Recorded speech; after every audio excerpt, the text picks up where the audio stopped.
जय श्री लक्ष्मी नारायण। माताओं और बहनों, आज हम आपको बताएंगे अहोई अष्टमी पूजा विधि 2025 की। हिंदू धर्म में दीपावली से 8 दिन पहले कार्तिक मास के कृष्ण पक्ष की अष्टमी तिथि पर अहोई माता की पूजा और व्रत करने का विधान है। इस दिन सभी माताएं अपनी संतान के लिए और उनके दीर्घायु जीवन के लिए निर्जला और निराहार उपवास करती हैं। वैसे तो इस व्रत को जिनके बेटे होते हैं वही रखती हैं, लेकिन अब परंपराएं बदल रही हैं। इसीलिए जिनकी बेटियां हैं वह भी इस व्रत को रख सकती हैं। और इस व्रत में सुबह से लेकर शाम तक व्रत रखा जाता है। शाम को तारे निकलने पर तारों को अर्घ्य देकर यह उपवास खोल लिया जाता है। जैसे करवा चौथ के व्रत में चंद्रमा को देखकर उपवास खोला जाता है। हालांकि कुछ लोग इस व्रत में भी चंद्रमा को देखकर उपवास खोलते हैं, तो जिसकी जैसी मान्यता हो उसके अनुसार व्रत रखना चाहिए। आज के इस वीडियो में मैं आपको अहोई अष्टमी की बहुत ही सरल और आसान पूजा विधि शेयर करूंगा। आप इस वीडियो को पूरा जरूर देखिएगा, ताकि जो भी महिलाएं इस बार पहली बार व्रत रखना चाहती हैं उन्हें पूजा करने में आसानी हो। और इस व्रत को ऐसी महिलाएं भी रख सकती हैं जिन्हें अभी तक संतान सुख प्राप्त नहीं हुआ है। अहोई अष्टमी के दिन पूजा शाम के समय की जाती है। प्रदोष काल के समय भी इस पूजा को किया जाता है। कुछ जगह पर दोपहर में पूजा कर ली जाती है और शाम को जब तारे निकलने का समय हो तब केवल तारों को अर्घ्य देकर व्रत खोल लिया जाता है। तो पूजा की तैयारी आपको पहले ही करके रख लेनी चाहिए, जिसके लिए एक चौकी पर आपको साफ लाल वस्त्र बिछा लेना चाहिए। कुछ लोगों के यहाँ पर करवा चौथ के दिन जो पूजन होता है वह चौकी दीपावली तक रहती है, तो आप चाहे उसी चौकी पर पूजा कर सकते हैं।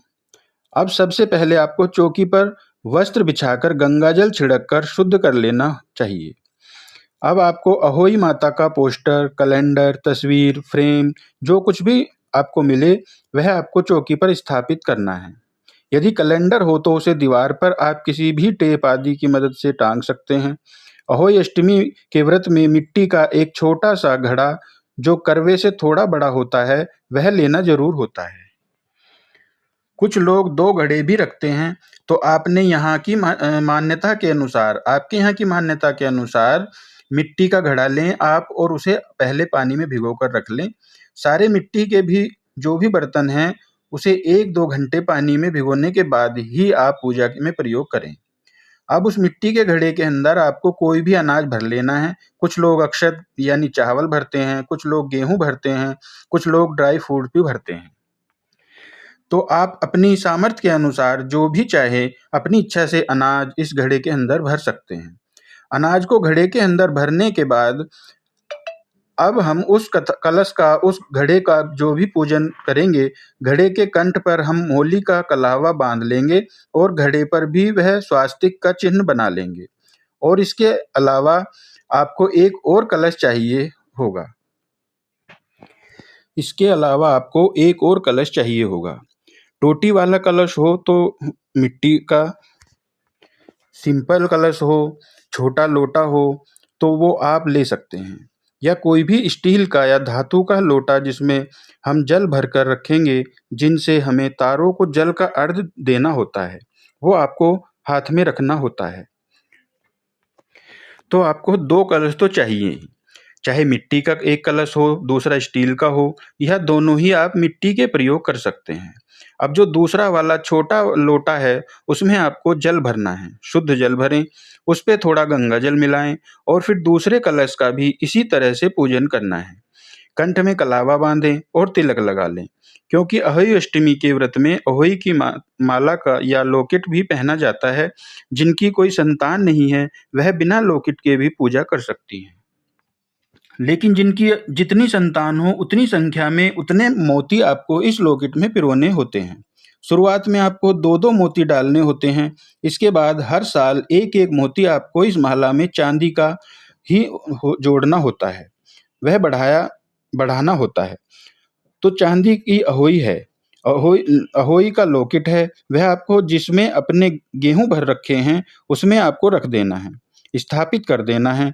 और जो भी आप कलश की स्थापना करेंगे उसमें आपने अनाज भरा है, उसके नीचे आप थोड़ा-सा अक्षत या गेहूँ या किसी भी अनाज का आसन ज़रूर दें। और अगर आपको अहोई का लॉकेट या माला नहीं मिलती है, तो आप उसकी जगह पर जो कलावा है या कोई भी लाल रंग का धागा है, वो भी आप पूजा में प्रयोग कर सकती हैं। पूजा करने के बाद गले में पहन सकती हैं, क्योंकि यह जो अहोई का लॉकेट होता है, यह वैसे तो दीपावली तक पहना जाता है, और जो लोग दीपावली तक नहीं पहन सकते, वह कम से कम 24 घंटे तक इस लॉकेट को पहनते हैं। और फिर उसको विधि-विधान से उतार कर अगले साल पूजा के लिए दोबारा में यूज़ लाने के लिए किसी भी सुरक्षित और शुद्ध जगह पर रख देते हैं। अब हम एक छोटी कटोरी में थोड़े से अनाज, गेहूँ, जैसे गेहूँ या चावल भरकर अहोई माता के पास रखेंगे और जल का छींटा लगाकर पहले तो सभी सामग्री की शुद्धि कर लेंगे।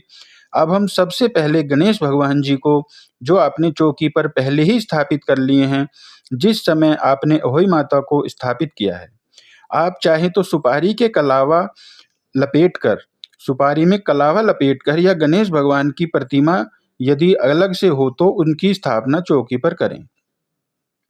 सबसे पहले गणेश भगवान जी को जल का छींटा लगाकर स्नान का भाव कराएंगे और स्नान कराने के बाद गणेश जी को हम तिलक लगाएंगे। अहोई माता को भी जल का छींटा लगाकर फिर उन्हें हम वस्त्र रूपी मोली या कलावा या लाल चुनरी अर्पित करेंगे और उन्हें भी तिलक लगाएंगे।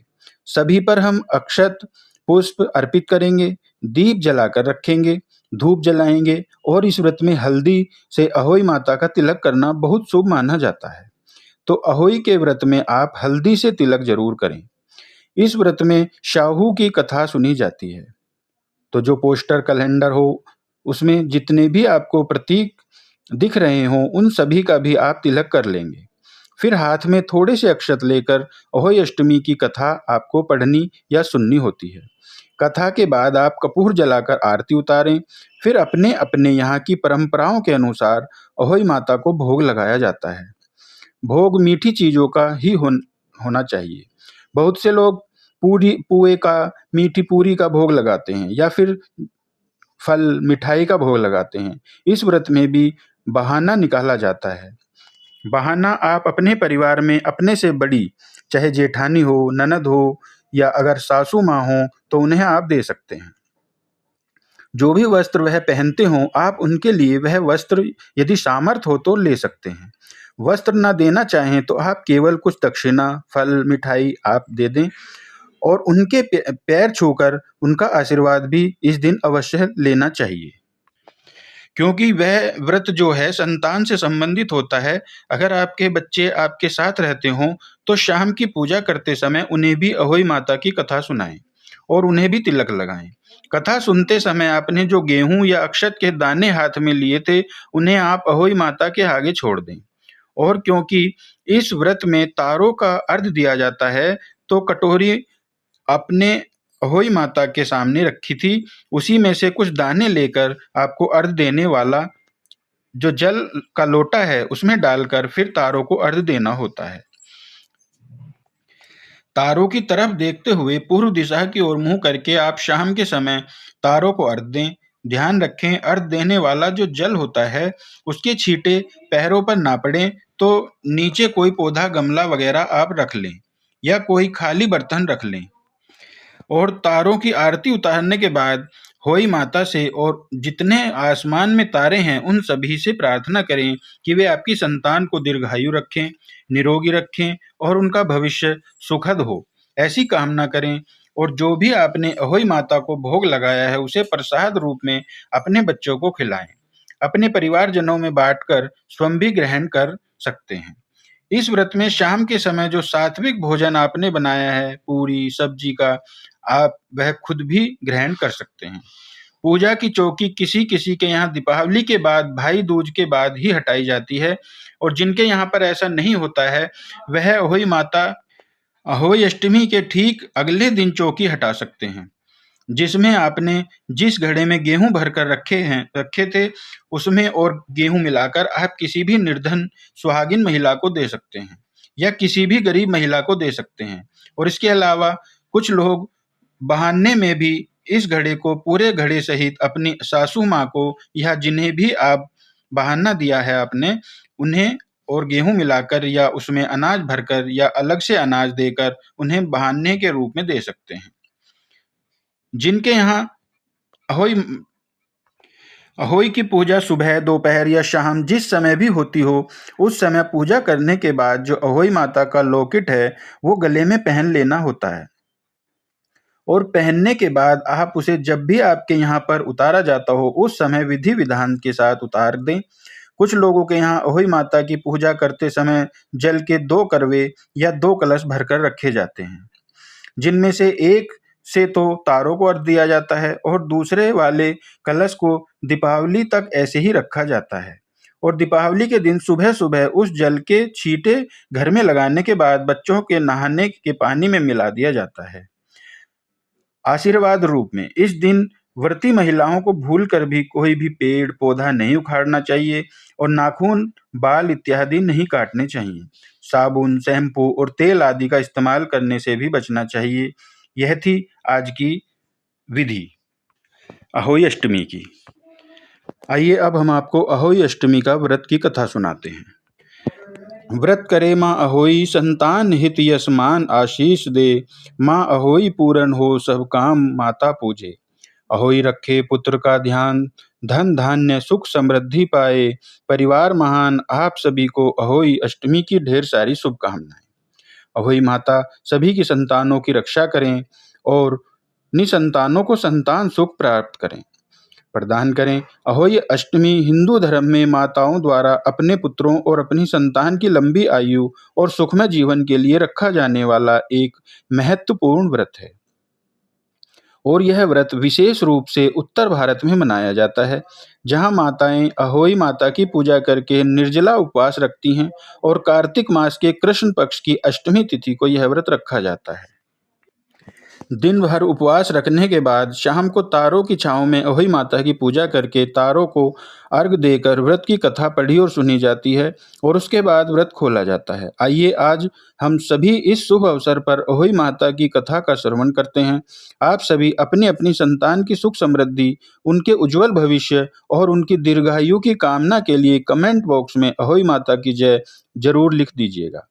अहोई माता की कथा सुनते समय अपने हाथ में गेहूं या अक्षत के साथ दाने रखकर अपने मन से कथा श्रवण कर इन दानों का जल के लोटे में डालकर इन्हीं सितारों को अर्घ दिया जाता है। पौराणिक कथा के अनुसार एक बार एक साहूकार था, जिसके 7 बेटे और 7 बहुएं थी।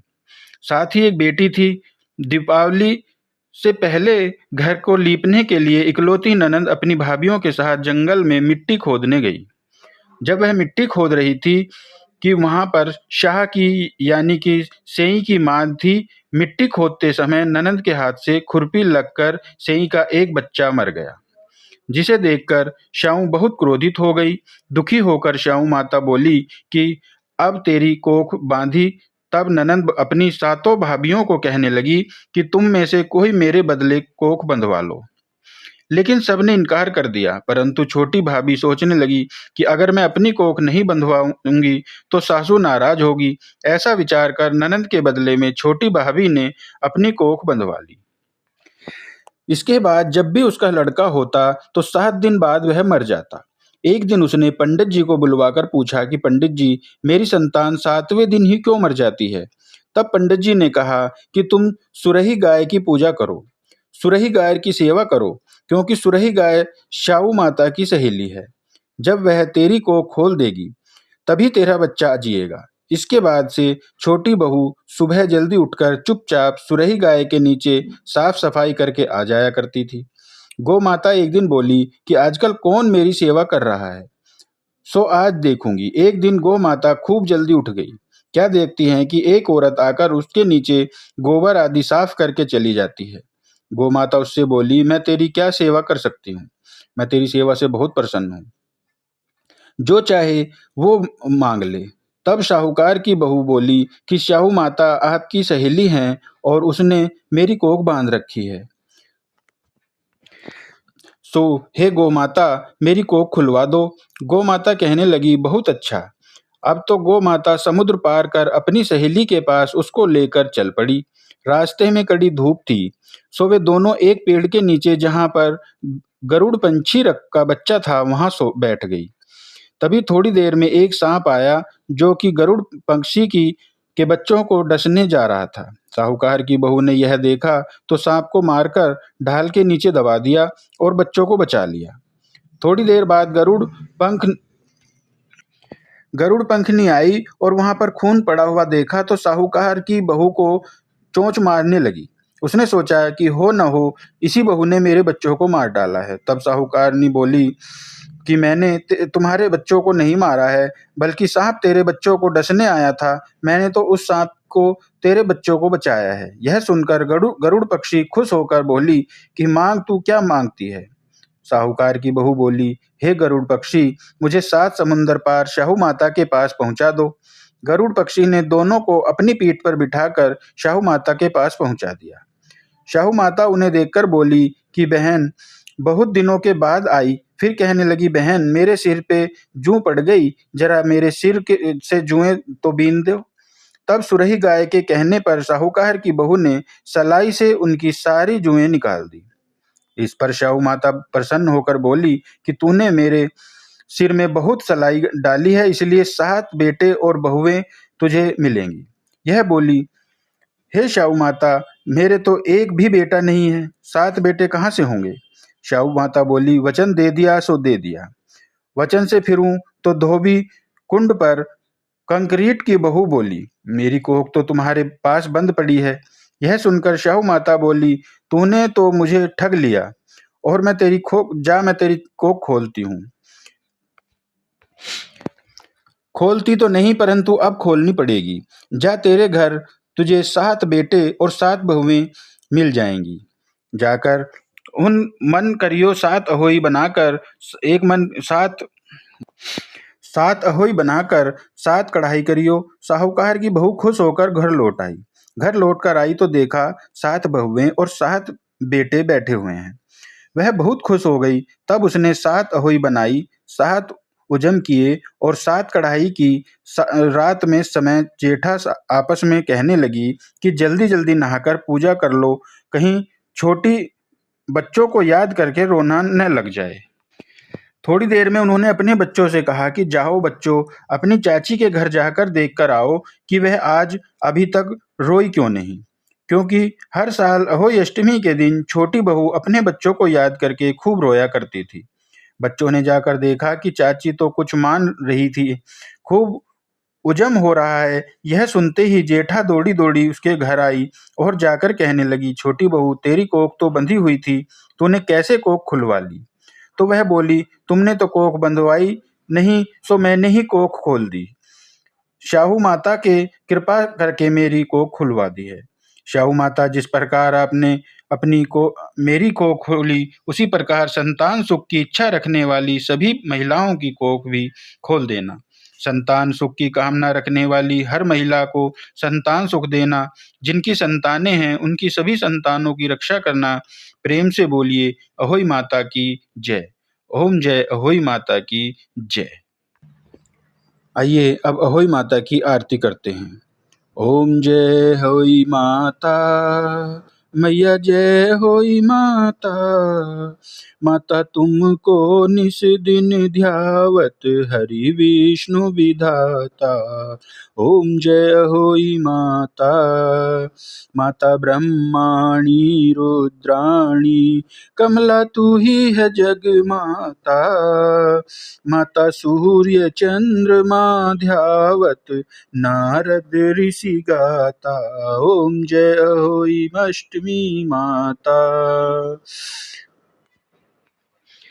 माता रूप निरंजनी, सुख संपत्ति दाता। जो कोई तुमको ध्यावत नित मंगल पाता। ओम जय अहोई अष्टमी माता। माता तू ही है पाताल बसंती, तू ही है शुभदाता। करम प्रभाव प्रकाशिनी, भवनिधि की त्राता। ओम जय अहोई माता। माता जिस घर तुम रो वासा, ताहि घर गुण आता। कर न सके सोई कर ले, कर न सके सोई कर ले, मन नहीं घबराता।